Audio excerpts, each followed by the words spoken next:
Good morning, everybody. There goes my van into the doctors again, look.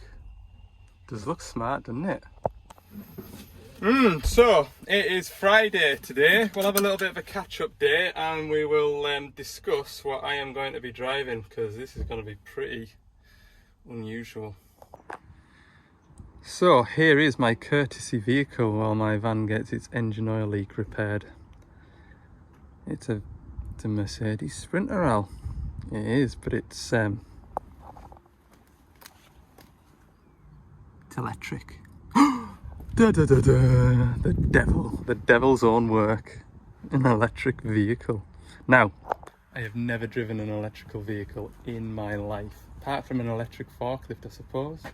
Yeah, when I think about it, I've driven an electric forklift. To be honest with you, actually, thinking about it, it reminds me a lot like an electric forklift. So I've just been having a look over it, just a bit nosy around, and I might as well show you, because good chance for you to have a look at it, isn't it? So looking at the back, we've got like the motor pack down there with a little drive shaft there on each side, so there's no diff.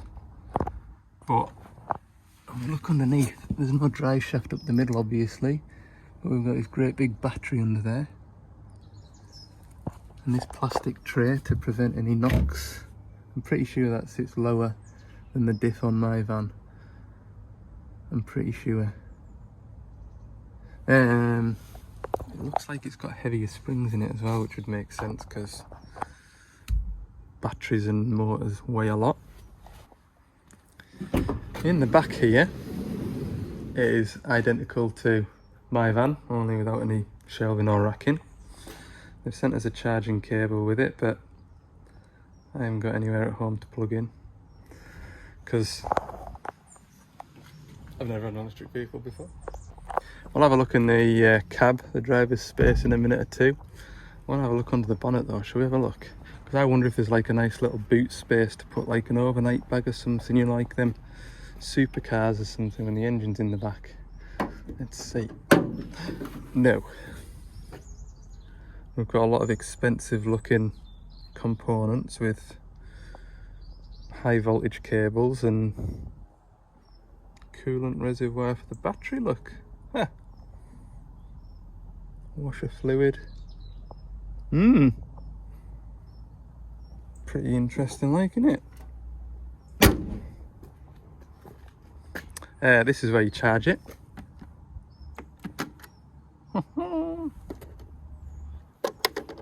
Look at that.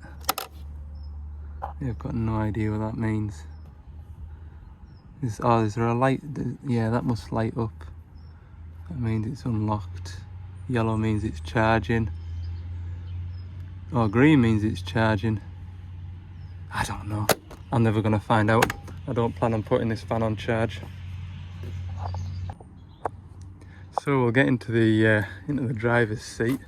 Now this was a strange thing. It's all very familiar in here. Very similar to my van. Door card's pretty much identical, apart from we've got a heated seat, which I'm not going to put on. I've got electric mirrors on this van. My van doesn't have electric mirrors. Yeah, this is the strange thing. Look. Put my foot on the pedal. Start it, and there's no noise. We've got 77% battery, and that gives me 116 mile range, which will be enough to get me from Dumfries to Carlisle and back, but maybe nip to the shops or something. That's pretty much it. This looks like an updated infotainment screen. Maybe this is standard in the slightly higher spec versions of what I've got. I think my van's sort of like a mid-range spec.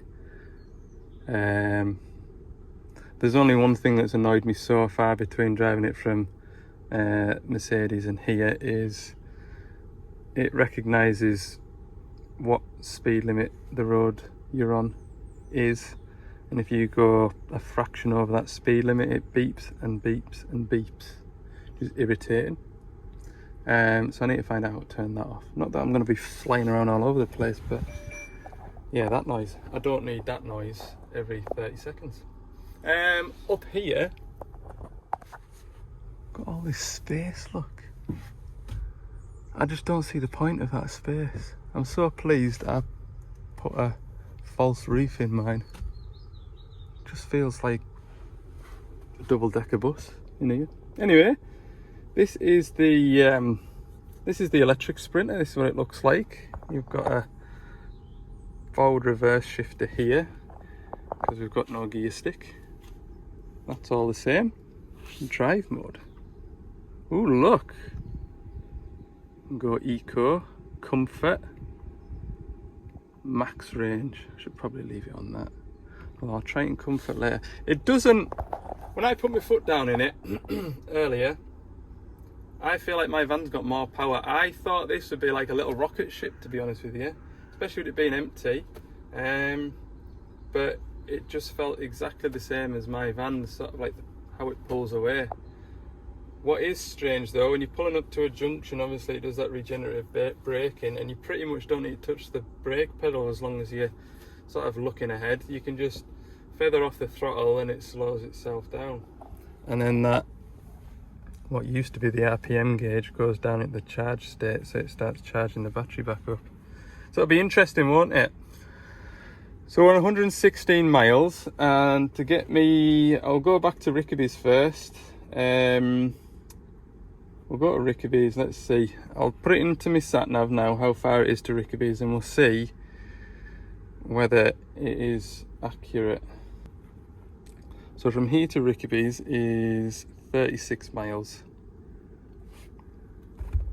So we'll see if we've got 80-mile range left when we get to Rickaby's. Okay, we are off. That's the weirdest thing. What a stupid thing! Where's all the noise? Oh my word. Right, am I in comfort? Let's give it a, right, put it in comfort. I think that's like the max like output setting. Right, let's do a drag race. You ready? 3, 2, 1. Yeah, my van can go faster than that if I put my foot down. And that's got, well, that weighs just shy of 3.5 ton.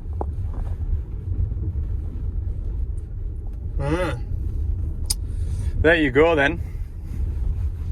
Okay, I'm gonna go onto the open road. I should really have like a head-mounted camera like that so you can see. Oh, we made it back to Carlisle with 94-mile range. So that's gone pretty well. I didn't drive the van any different to how I would drive the diesel one that I've got. Obviously the van is empty, but I'll be honest with you, and I think it's because I haven't got a gear stick, really nice to drive. Like, really nice, really smooth. Obviously it's quiet. I came down in through the town. It was really nice to drive in the town, just pulling up to roundabouts and stopping and then setting off again. Like I say, I think that's just lack of a gear stick. I am a big fan of automatics because I must be that kind of age now. What I don't like about the van, and I think this will be applicable to if I got a 25 plate Sprinter, this steering wheel. And I'll show you for why in a sec when I get pulled up. I don't want to damage this van, do I? So I'll just pull up to a stop here, put it in park. There. Right. What I don't like is these aren't buttons. So when I was on the A75 and the motorway, I had the cruise control on, and with my van I've got like a spring-loaded toggle button here. So you know when you've flicked it forward, it's going to go faster. When you flick it back, it's going to slow down as the traffic slows down. This is touchy. You stroke it like that, and you stroke it like that. and as you're driving and the car in front slows down, it doesn't have adaptive cruise control, you stroke it. And it's horrible because you don't know whether you've done it, so you find yourself looking at the speedo to make sure the van is slowing down. What you would say to that is, well, why don't you just drive it with your foot? And I did end up driving about a quarter of the distance on the A75 with my foot, which I don't really like. I quite like using the cruise control, but then it was particularly busy on the 75 today. And it's the same for the volume controls as well. Don't really like that. On my van, there's two little touchy things here to navigate the screen on here on that side, and this one here navigates the screen in here. And I can just about get away with that. It's okay, but I feel like this steering wheel will be in the newest version of my van, so I don't really like that. But like I say, for the rest of it, driving really comfortable. I had to turn that heated seat off. Good lord, I was hot.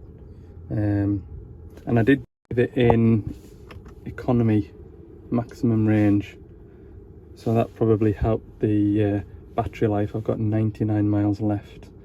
That's my max range. So yeah, it's all right. Don't mind it. It isn't definitely isn't a replacement for my van whatsoever. I've noticed, well, I've got some handles on the door. Don't really see the point, but there you go, they're there. Yeah, I didn't mind it.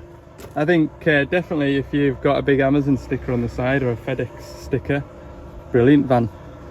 Ideal for the job. Like, for my job, probably not so much. Anyway, speaking of parcel deliveries, there was a couple of bits to fetch down. Oh look, that catch works. Why doesn't mine? That parcel's for Rickaby's and this is for us. So we'll go and deliver them. Okay, parts are delivered. I've done a little bit on my laptop that I needed to do here. The rest I can do from home. What a good job. It's about lunchtime now, so I'm gonna shoot home and grab my lunch, and then I've got some online paperwork and stuff to fill out for job cards and what have you. We'll have a little catch up though with what you've missed, because I'm aware that it's Friday and you last saw me on Tuesday down at Baxenden Car Breakers. So we'll have a little catch up about that. So Wednesday was a bit of a hard day. I didn't enjoy myself Wednesday. In fact, since I've been at Baxenden, it's been a bit of a chew this week. I was at a lack of power fault on a 420 CVT, and I wasn't sure whether it was the CVT that was holding the machine back. The complaint was when you drive it into a heap, it's not even trying to spin the wheels, and the machine has an active error for the turbo, the VGT. So I wasn't sure whether I had a engine power fault, and it's not like a tractor where you can put it on the dyno and go, my engine's got plenty of power, fault must be in the transmission. So that was a tough one to get through. I set off in the engine bay, looking at the turbo and bits like that, and didn't really get anywhere. I spent a lot of time and didn't really feel like I got anywhere other than diagnosing the VGT needing to be replaced essentially, which we already knew. It was something that was, and that was another thing as well. I'd serviced that machine about 2 months ago and it had that fault on it, and I made the customer aware of that fault, and it's only in the last couple of weeks that this lack in power had sort of became apparent. So it was a horrible thing to try and get to the bottom of. Anyway, I'd spent a lot of time in the engine bay. Where I was working on the machine, there was nowhere to go and physically sit on the seat and go and have a go with it, so I sent it away back up into the quarry. I thought at the very least I'll get a video of what it's doing and share it with my colleagues and get their kind of thoughts and opinions of it. And we went up into the quarry and watched it doing a bit of work, and the operator came over and said, I think I know what it is. And basically, when he rested his foot just ever so slightly on the brake pedal, the machine had bags of power. It would push and push and push, spin the wheels, etc. When he had his foot flat on the floor, which is how you normally drive a CVT, because you just kind of rev and go a bit like an automatic car, or this van even, it kind of slows itself down, so you don't really use the brakes. And essentially, all that machine needed was a foot brake calibration. So I came away from that feeling a bit cheesed off. I'd spent as long as I had trying to get to the bottom of it, to find that it was a stupid repair. So I was a bit annoyed. I didn't film that. I set out filming it, and then the quarry manager was about, and I was chatting away to him, and the operator was about as well, and I just get a bit camera shy when I'm on jobs like that, so I just got on with the job. And as the day progressed, I was getting more and more annoyed. And then yesterday I had my first Dici telehandler problem. So I was at it. It was at one of our customers' sites that we don't film at, so you didn't get to see that. I think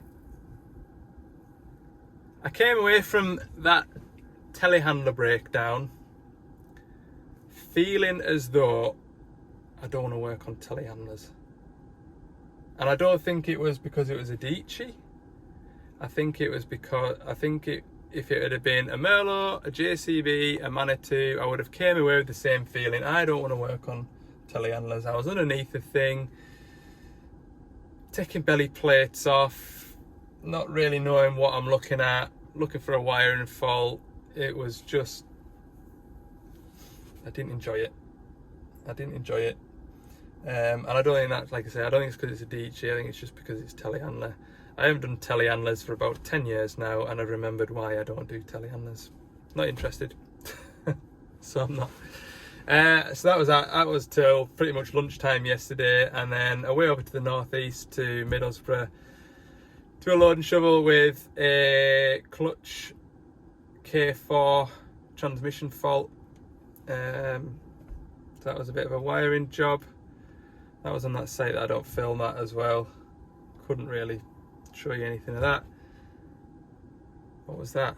That was clutch K4 solenoid open circuit. So that was repaired, and it was 8:30 when I got home last night.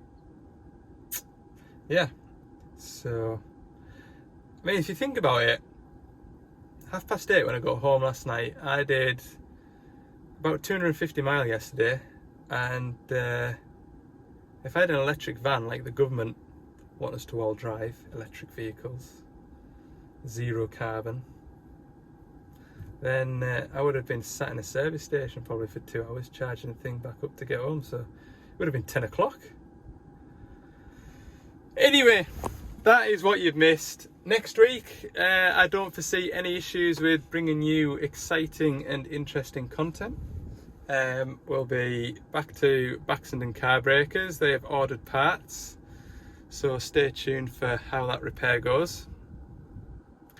I've got a couple of shovels to go and see, but no services on the horizon. Oh no, wait, I do have a service actually, a local service, but I can't do that till I've got my van back.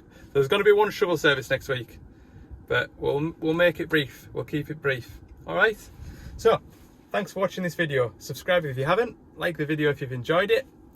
Give me your thoughts and opinions on this beautiful vehicle, and we'll see you on the next one. Goodbye for now.